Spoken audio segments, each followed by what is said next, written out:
folks, welcome back for more for financial analysis. Okay, the previous video I did was on horizontal and vertical analysis.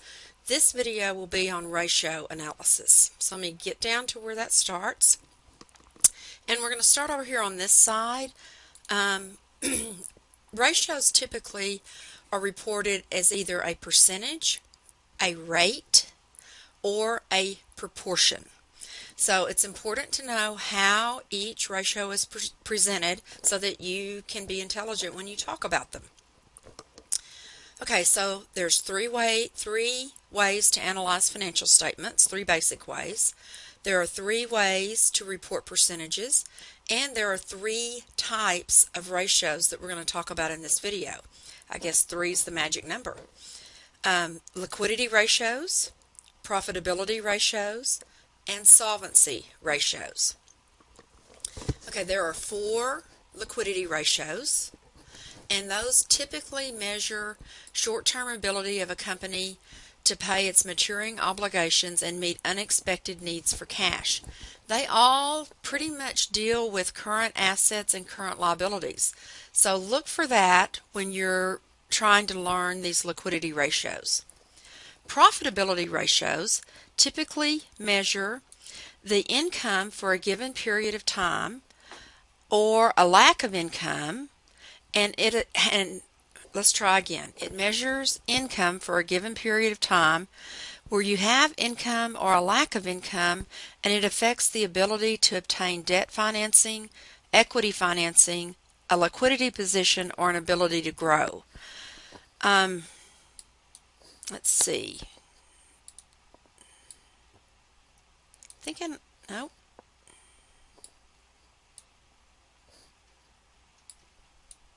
Nope, didn't leave anything out on that.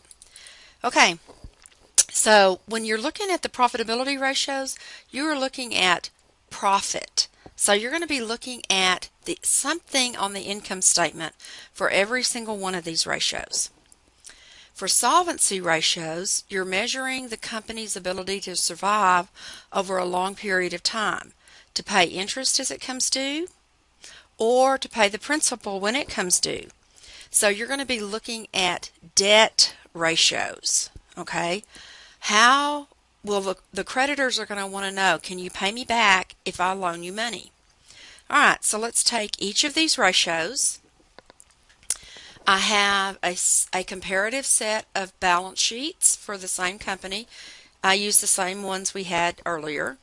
We have comparative income statements, but notice that I added some extra information here on the bottom of the income statement because some of those ratios need just some extra data. And then I have retained earnings balance that shows the net income and the dividends for the years. Okay, so let's get started with liquidity ratios. The current ratio specifically measures a company's liquidity and short-term debt paying ability. So we're going to take the numerator is current assets, the denominator is current liabilities. So just to help you out, there are usually 5 current assets. In my example, I only gave 3 current assets. And then I only gave 1 current liability for accounts payable. So if you go up to the balance sheet, you can see that cash is $73,000, accounts receivable is $85,000, inventory is $180,000, and accounts payable is $34,000.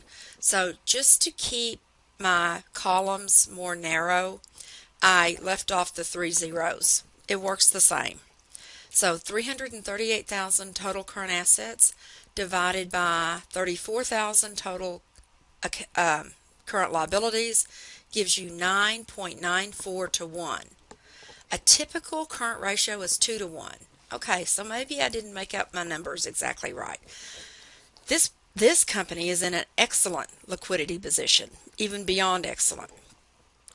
Okay, the acid test ratio is the next one, and it measures the company's immediate short-term liquidity. So for the numerator, you only want the quick assets, which means the assets that you can turn into cash the quickest.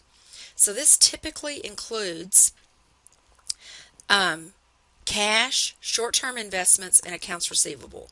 So we only have the two in this case, and you divide by total current liabilities again.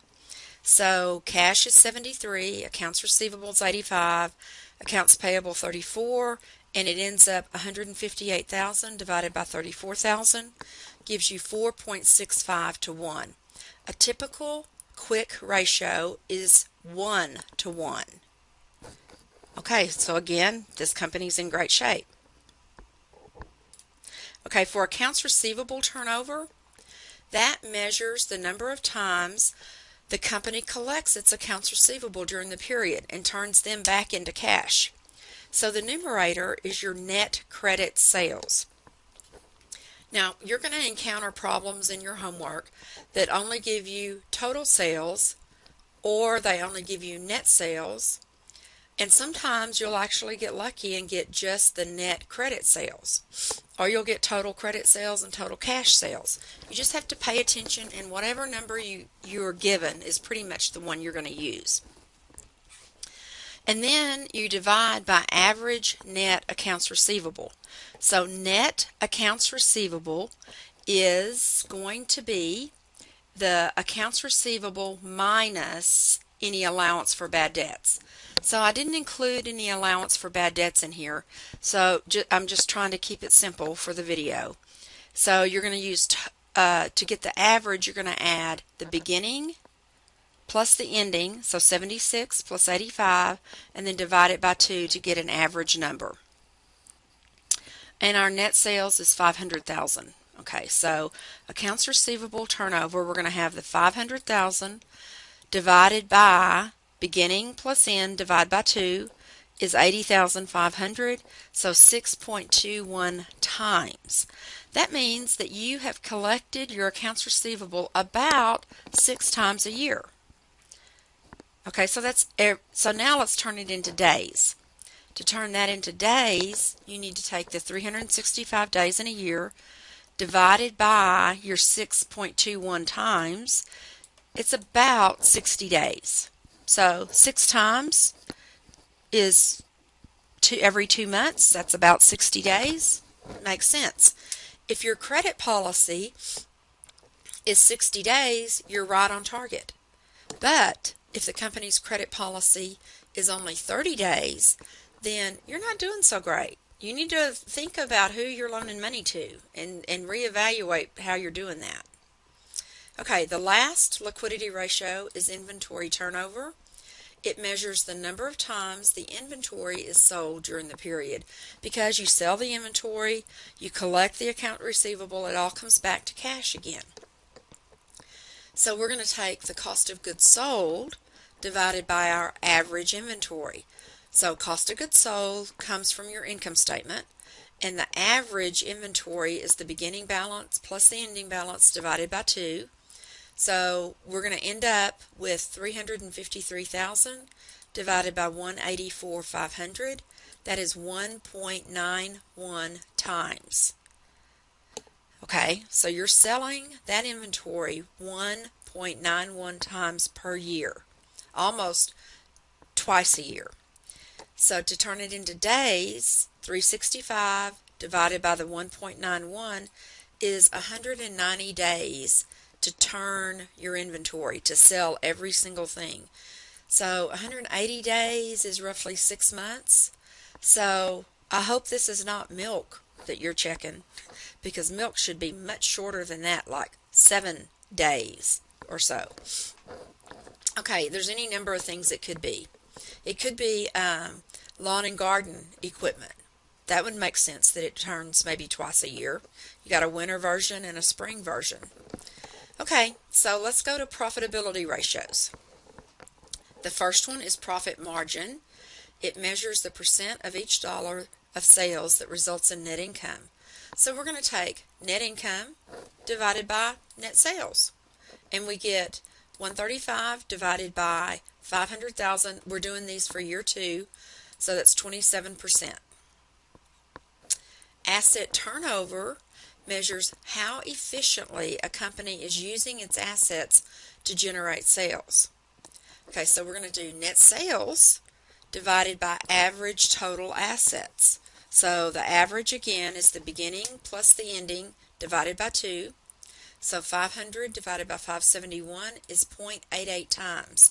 So the way you interpret that is for every dollar you invest in assets, the company is going to get 88 cents in net sales dollars. You don't know if that's good or bad until you compare it to your competition, or you compare it to your industry, or you compare it to yourself in prior years. Okay, return on assets is an overall measure of profitability. So net income, which is your profit, divided by average total assets. So 135 divided by 571 is 24%. So to interpret that, for every dollar you invest in assets, the company is getting 24 cents in net income. So we get 88 cents in sales for every dollar we invest in an asset, and 24 cents in net income for every dollar we invest in our assets. Compare them over time, compare them to the industry average to know if you're doing well or not. You could also compare it, return on assets. You have a choice of where to put your money. So you could put your money into a savings account. How many cents are you going to get on a dollar that you invest in a savings account for a year? A lot less than 24 cents, I bet. Okay, so it's a good investment if you compare it to that. Return on common stockholders' equity.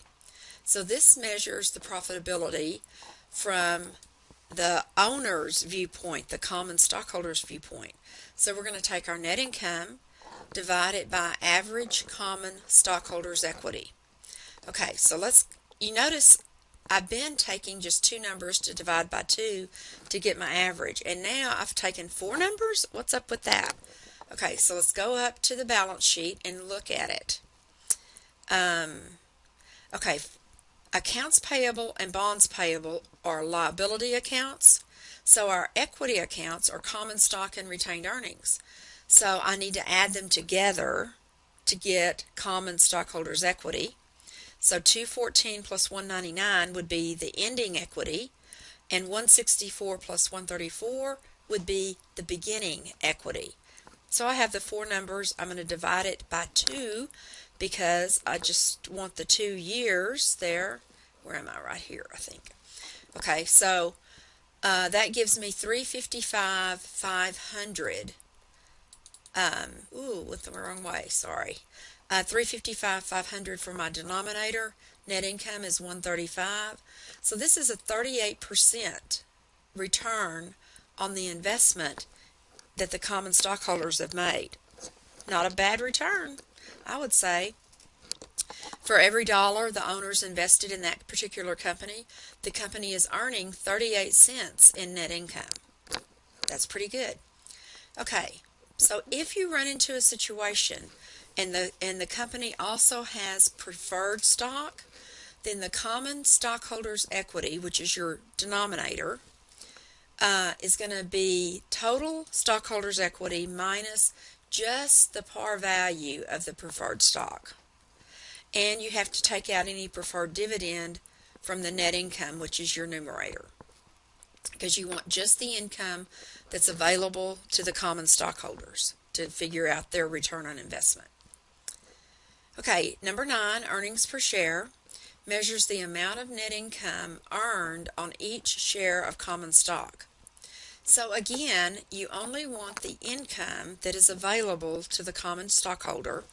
So you take out any preferred dividends if you have any preferred stock, subtract that from the net income, and that is the amount of income available to the common stockholders.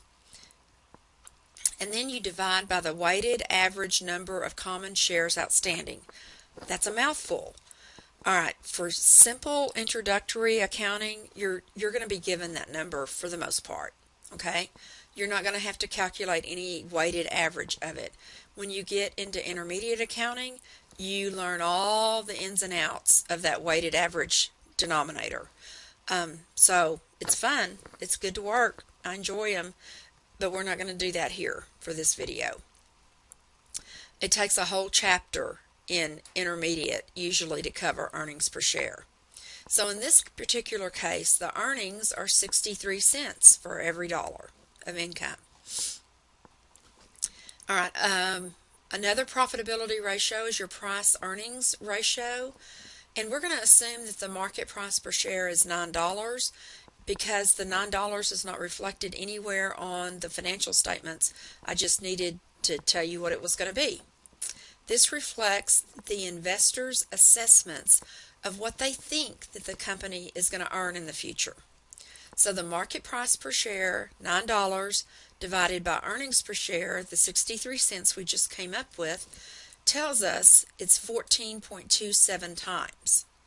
So the higher it is, the higher they think it's worth. The more they think this company is worth.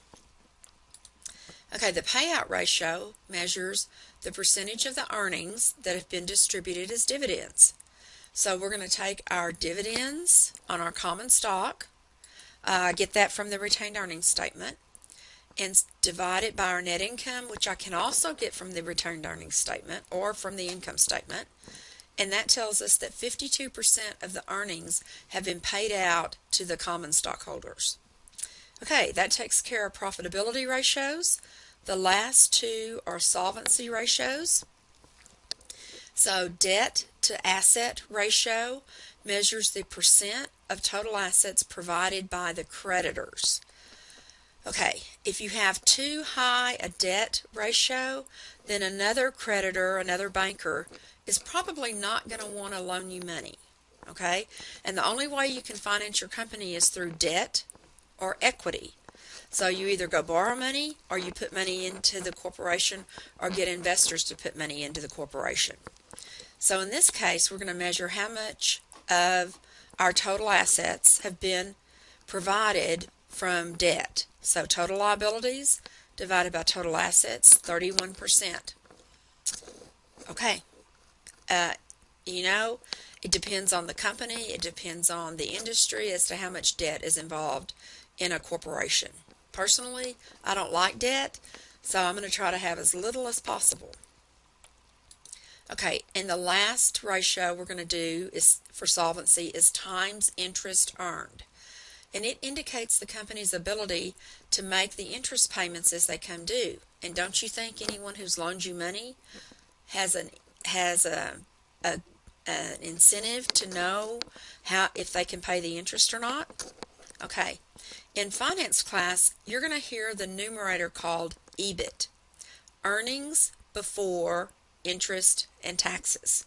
So net income is your earnings. You're going to add back the interest expense, and you're going to add back the tax expense. So you get the earnings that are before interest and taxes. So 135 plus 12 plus 8. Let's go look at the income statement. Okay, so on the income statement, we're going to work from bottom up. So I have net income, that's the 135. I have tax expense of 12, so there's the 12. I have income before taxes of 147, not looking at that number. And I have interest of 8, so there's the 8. All right, if you were to add 125 and 30, that would be 155. That should be the same number we're getting when we add 135, 12, and 8. Sometimes financial statements or income statements will give you another subtotal right here. Not always, but sometimes. Okay, so let's go back down to the last one. So my earnings are 155 divided by my interest expense of 8. I am earning that interest 19.38 times. That's not bad. I'm thinking they could pay $8,000 12 times a year based on those earnings. Okay, I hope that this video has helped you with financial ratios and financial analysis, and it's been a pleasure to bring you these videos, and I'll see you next time. Bye.